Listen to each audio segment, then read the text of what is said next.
Here in Bigan, you will be gone! As in, wala ka na!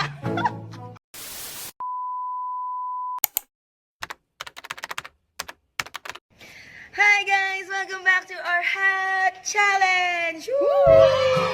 Because we have different tourist spots here in Ilocos. We're here in Ilocos and we're going to do a hat challenge for every tourist spots here. So let's start with... This was me in my early 20s, still in audit, still learning about life, and honestly, just going with the flow. I remember these days so clearly. We were supposed to be on our Ilocos trip.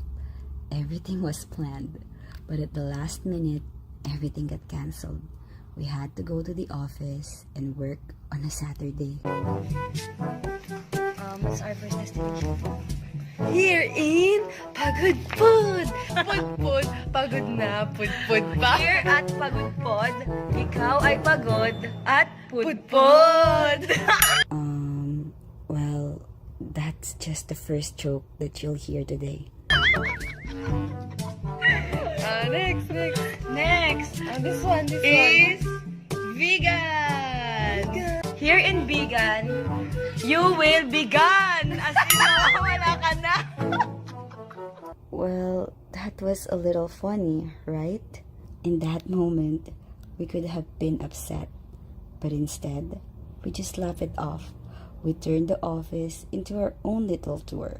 We joke about being in Bigan, imagine sand dunes in Pawai, and threw a lot of corny jokes left and right.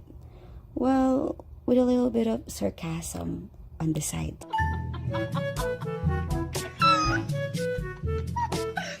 Welcome to Bigan.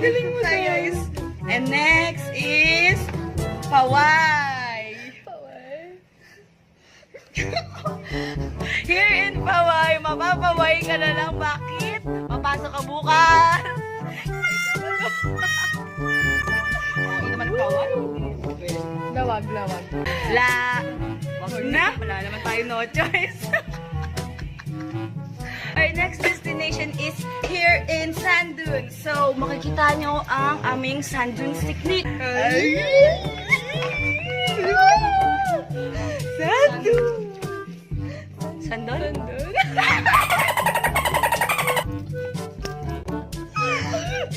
Next. So guys, Ililibot namin kayo sa we want to Ilocos. share our experience. So, are you ready to see Ilocos? Hindi taklik.